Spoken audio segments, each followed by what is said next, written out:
let's focus on Midgard. Really curious, how was this first described to you to begin with, and then translated both as an artwork and then finally in game? I think at the beginning of the project, there was a pretty big desire to make the game super realistic, and we had like a really big departure from what the previous God of War games were. And I think when you look at the Kratos designs, those first illustrations of him with the bear pelt, and then underneath it, the illustrations of him wearing much more mythological armor is kind of a good example of how this game progressed visually. So I think Midgard's sort of this palette cleanser. It's much more the world that you know. It still has a lot of mythology and mystery built into it, but it's supposed to be relatable. So when you go to the other realms, they're much more impressive. And that was one thing too. I think we talked about it, especially on that, is like if everything's at 10, nothing's at 10. So the contrast between like the Yes. realms Yeah. and stuff. It was also like this game is so big that I mean, John, Nate, you guys had to make up a bunch of stuff. I mean, we couldn't draw everything. Sure. I mean, and we didn't necessarily do our homework right at the beginning. I think there's actually a quote about this in the art book that the first forest we made looked like a Sierra Nevada forest. Yeah, Oh, yeah. that was a hard Is thing. the Pacific Northwest. Why does it look like that? I'll blame that on myself. I grew up in Northern California in the woods, and so Honestly, didn't. I mean, Except trying it's to what put your I'm house the in most familiar with. So I think, I mean, it looks cool, but one of our artists from Sweden, he's like, by the way, this is not right. The trees are supposed to be shorter, and yeah, so we made some changes. And there's the complaints that the forest wasn't Norse enough looking.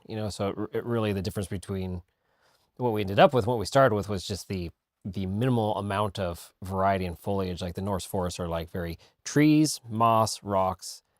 There's not a huge ton of variation like you see in like some of the yeah. Also, a like lot of Sierra Colorado or something. the Scandinavian forests, they don't have a lot of underbrush, which doesn't really look great in a video game. It almost looks like you've not fully arted Looks empty. the level. Yeah. Uh, This reminds me when we had a lot of snow too, and I think Mhm. it definitely tapered down a little bit. Probably would have resulted in some environment player fatigue. So as you progress through Midgard, it there starts was to definitely an melt. anti-snow campaign for a while. Yeah. I know that I was definitely into the snow, and at one point, it's just all the snow seemed to get removed from the game. And I was like, "What the fuck?" And Like, that was part of it's not Norse enough when we finally realized, okay, Norse is snow right, and fog. right, And if you don't have And kind of boat those two prows. things, then Yeah.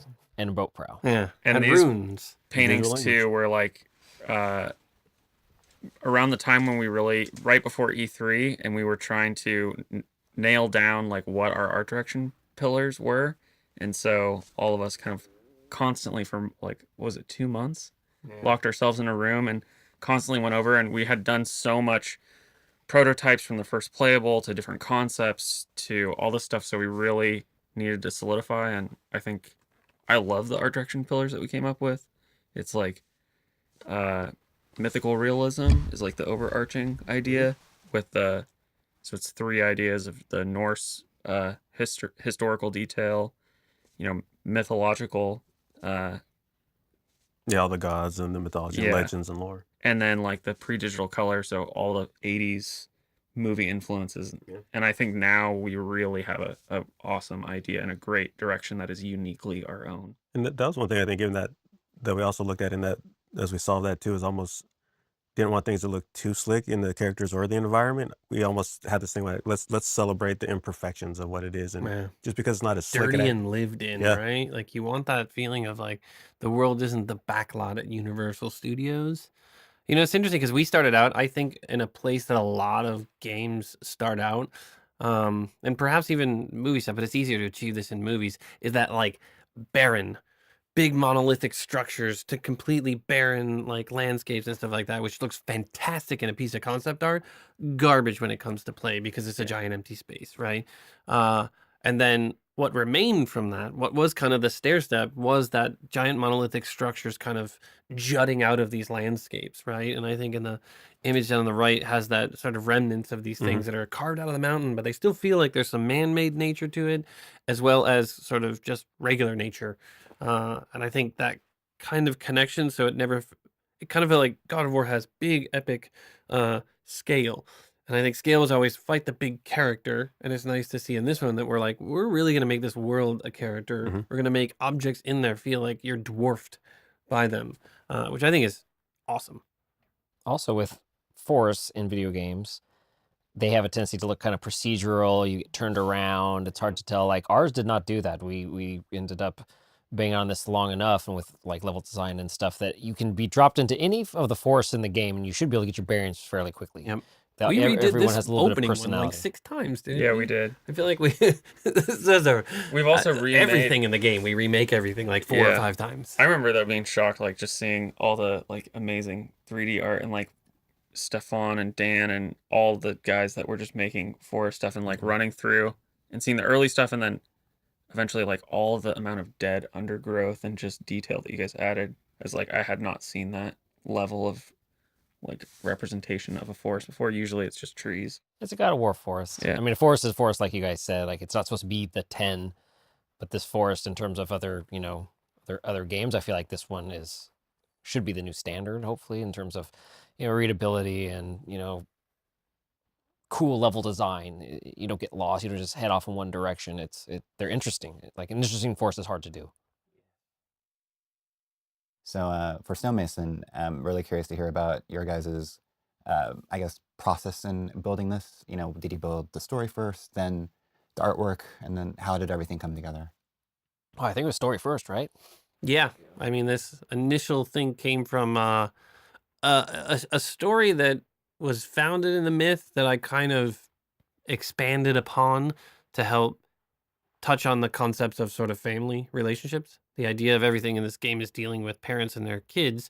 And the previous games obviously dealt with the same thing, Titans and gods, and then gods and Kratos. Like everybody had that weird familiar relationships. And this is the same thing, kind of telling some stories of the giants. But I think, then handing it over to all the art guys and saying, good luck. And then they get to solve the problem of how are we going to make this giant character that is a level? The funny thing is, you'd think the forest would be easy, and you would think this would be hard. But in our studio, since we've done so much stuff like this level went fairly smoothly. Even from level design, that's true. like this, Yeah. we knocked out where we struggled with forest for quite a bit. But this, we're like, oh yeah. Oh, now you're talking. Right. Giant dead guy on a frozen lake with. I guess this is the thing we spear take through for his head. granted. Like, forest should be easy, and it really is. The things you think are easy are never easy. Nate's saying that because this whole level is a character, and we had to build it. It was very easy. We hit import. Right. Yeah. We outsourced the character portion to the character guys. It was very challenging just because of the size of this thing, and when, like Nate was saying, when level design was designing this, there was a lot of going so close to like the hand and things that everything needs to be as high res as an environment, but we don't have the same tools or knowledge or having. Yeah, you're seeing like the grooves on the palm, the Yeah, you can- tattoos there, yeah, the, crack the climb, beard moving around. the beard's wrinkles of crazy. his finger. Yeah.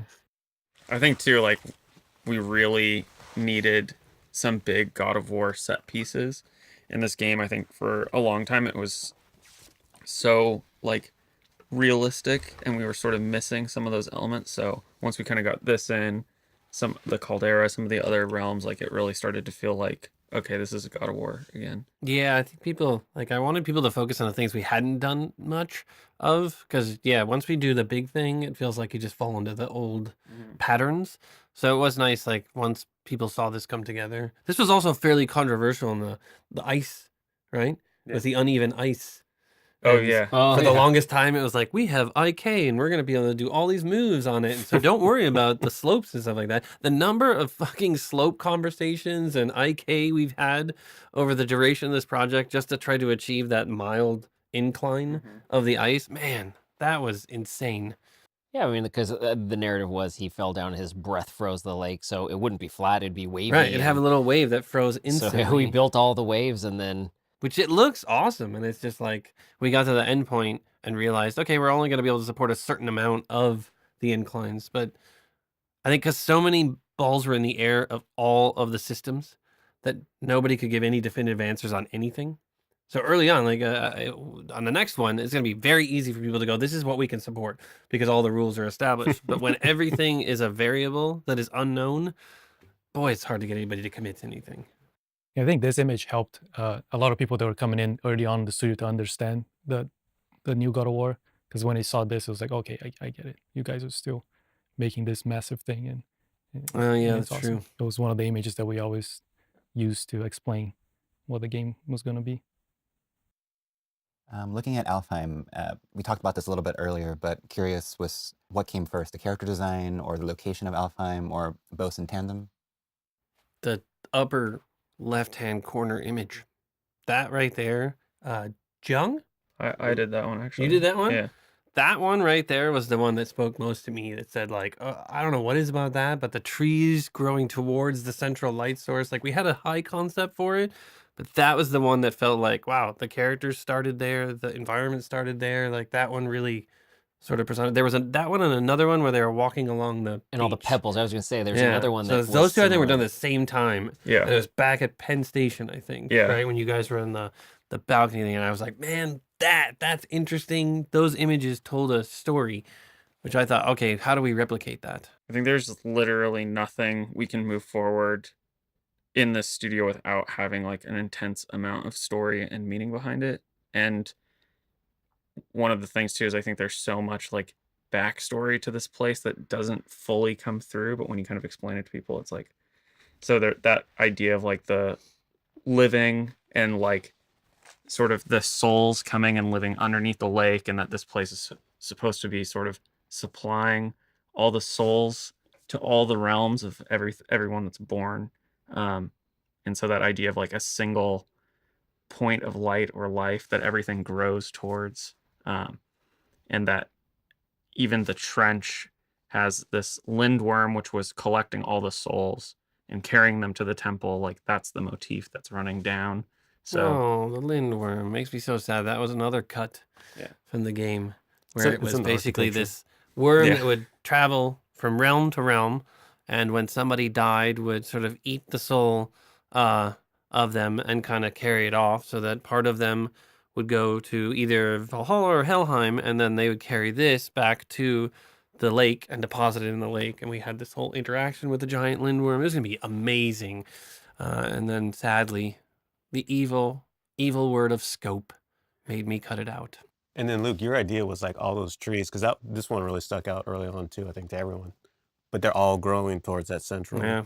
yeah, so the one thing that makes this realm kind of unique is that there's just that one light point. Yeah. So everything for thousands of years has been training itself towards it. But I think later on we needed a bit of a state change. So we having the dark elves there sort of like tinting everything red. Mhm. So when you finally crack open the hive, you get like the pure white light that's supposed to be there. But I like how that even kind of like evolved it. And you look at like Q4, it's almost like these trees are growing horizontal and everything. It's like super fantastic, but kind of beautiful at the same time. Is this another one where it seems like it would be hard, but it was easy?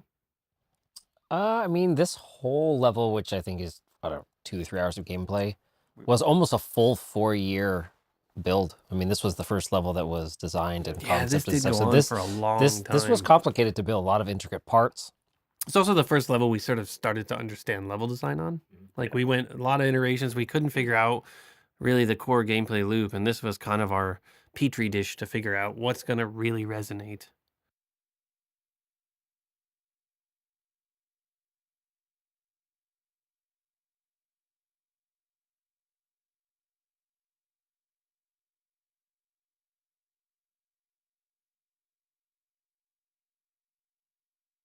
And speaking of the mountain, let's chat more about it. Curious about how you guys made this seem like an imposing force in the background at all times.